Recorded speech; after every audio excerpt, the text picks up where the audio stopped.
ఈ సింధు నాగరికత అంతా కూడా హిందువులదని చెప్పడం మొదలెట్టారు. దాని ప్రపంచంలో దానికి ఒక ఈనుపులంత ఆధారం వాళ్ళు చూపించలేదు. ఆ నాగరికత గురించి మనకి ఏమీ తెలియదు. దాని తాలూకు పుస్తకాలు మన దగ్గర లేవు, ఏ పుస్తకాలు దాని తాలూకు నాగరికత లేదు. ఇది ప్రాబ్లం. ఇంత చిన్న విషయం తెలియదు ఎవరికి. రాముడు 60,000 ఏళ్ల క్రితం పరిపాలించడం కాదు, అసలు రాముడు మొన్నవాడు చాలా కష్టంగా ఉంటుంది మీకు మాట్లాడడానికి. రాముడు ఎవడో వేదాలకు తెలియదు. వేదాలకు మనకి ఇండస్ సివిలైజేషన్కి కొంచెం అటు ఇటు ఉన్నాయి. ఇండస్ సివిలైజేషన్ క్రీస్తుపూర్వం 3000 నుంచి 8000 దాకా ఉంది. క్రీస్తుపూర్వం 3000 నుంచి 8000 దాకా ఉంటుంది. వేదాల తర్వాత ఉపనిషత్తులు వచ్చినాయి, ఆ తర్వాత పురాణాలు వచ్చినాయి. అప్పుడు రాసుకున్నావు ఈ కథలన్నీ. నువ్వు ఏదో ప్రాచీనమైన గుళ్ళు 60,000 ఏళ్ళకి ఏమి లేవు. భారతదేశం అత్యంత ప్రాచీనమైనటువంటి గుడి, దాని వయసు మహా అయితే 2000 ఏళ్ళు కూడా లేదు. గుడిమల్లం అనేటువంటి గుడి మీరు ఎప్పుడైనా వెళ్ళి చూడండి. ఆంధ్రప్రదేశ్లో మన చిత్తూరులో ఉంది. అది అత్యంత ప్రాచీనమైన శివలింగం. దాంట్లో వీళ్ళు అనుకున్న విధంగా ఉంటాడు శివుడు. మళ్ళీ అదో ప్రాబ్లం, అంతా ట్రైబల్ మాదిరిగా ఉంటాడు.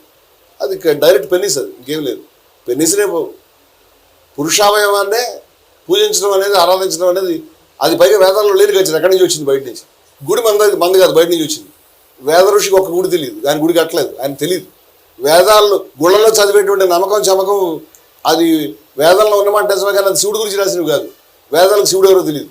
ఇవన్నీ చెప్తే గుళ్ళు పగిలిపోతాయి అందరికి. ఇవన్నీ కలిపేసి వీడు కొత్త మతం తయారు చేశాడు. వేదానికి తెలియని గుడిని, వేదానికి తెలియనటువంటి శివుడిని, వేదానికి తెలియని రాముడిని, కృష్ణుడిని తీసుకొచ్చి ఎక్కడెక్కడవన్నీ కలిపి ఒక కొత్త మతం తయారు చేసి, ఈ మతానికి 60,000 ఏళ్ళే, 70,000 నుంచి ఉన్నాయి. నువ్వు అంతా 2000 ఏళ్ళే, నీ మతం 2000 ఏళ్ళే, మాకు ఇంకా ఒక దేశం ఎందుకు లేదు వాళ్ళకి.